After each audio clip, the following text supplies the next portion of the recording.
پر آتے ہیں کہ انسان جو دو چیزوں سے مرکب ہے، ایک جسم اور ایک روح۔ جسم کی اپنی ضروریات اور اپنے تقاضے ہیں، اور جسم کی تقاضوں اور ضروریات کی طرح روح کے بھی اپنے کچھ تقاضے اور اپنی کچھ ضرورتیں ہیں۔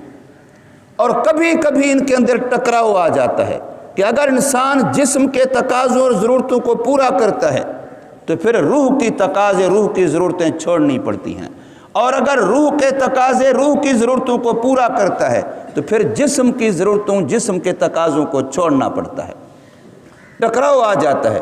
جب یہ ٹکراؤ ایسا اللہ نہ کرے بن جائے تو پھر بندے کے لیے یہ ہے کہ وہ جسم کی ضرورتیں، جسم کے تقاضے، ان کو قربان کر دے، ان کو چھوڑ دے، لیکن روح اور روح کی ضرورتوں اور تقاضوں کو پورا کرے۔ اس کا نام ہجرت ہے۔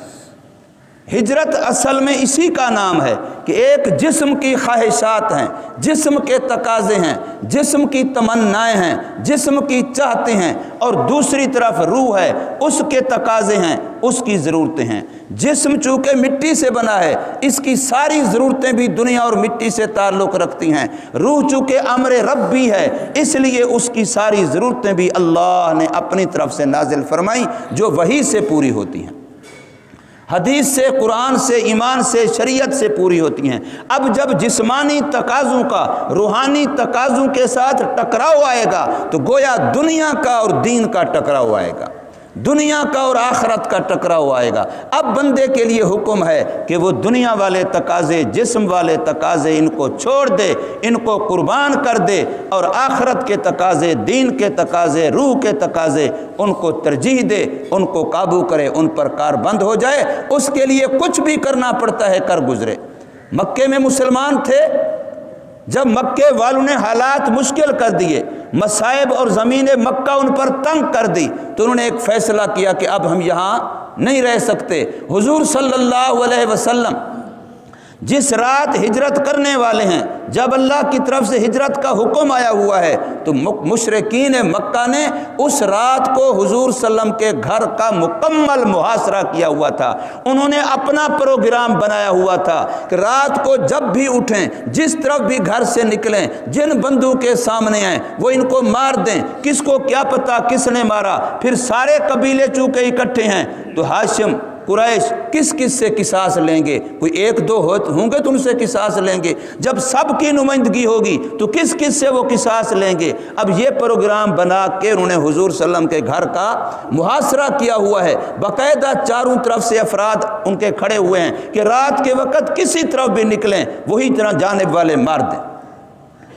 ایسے ابراہیم علیہ السلام کو بھی انہوں نے آگ کے چیغے میں مارنے کے لیے ڈالا، ان کا مقصد یہی تھا، لیکن یہاں بھی اللہ نے بچایا آگ کے چیغے سے۔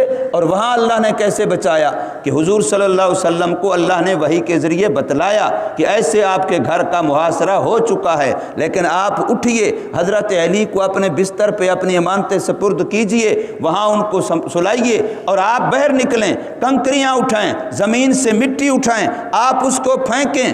اللہ تبارک و تعالیٰ ان کنکریوں کو ان سب کی آنکھوں میں پہنچا دے گا، یہ اندھے ہو جائیں گے، آنکھیں ملتے رہ جائیں گے، آپ آرام سے نکل جائیں گے، کوئی ان میں سے آپ کو دیکھ بھی نہیں سکے گا۔ اور قرآن کہتا ہے وَمَا رَمَيْتَ إِذْ رَمَيْتَ وَلَكِنَّ اللَّهَ رَمَى، اے محمد کریم صلی اللہ علیہ وسلم، جب آپ نے کنکریاں پھینکی، جب آپ نے پھینکی، آگے قرآن کہتا ہے وَمَا رَمَيْتَ، آپ نے نہیں پھینکی، جبکہ آپ نے پھینکی، یہ بھی قرآن کہہ رہا ہے، ایک ہی لفظ میں کہہ رہا ہے وَمَا رَمَيْتَ إِذْ رَمَيْتَ، آپ نے پھینکی مگر آپ نے نہیں پھینکی، وَلَكِنَّ اللَّهَ رَمَى، یہ تو اللہ نے پھینکی ہیں کہ اللہ کے حکم سے آپ نے ہاتھ استعمال کیے، ان کی آنکھوں میں پہنچا دینا، ان کو اندھا کر دینا، ان کو اس طرح کا، یہ میرے اللہ کا کام ہے۔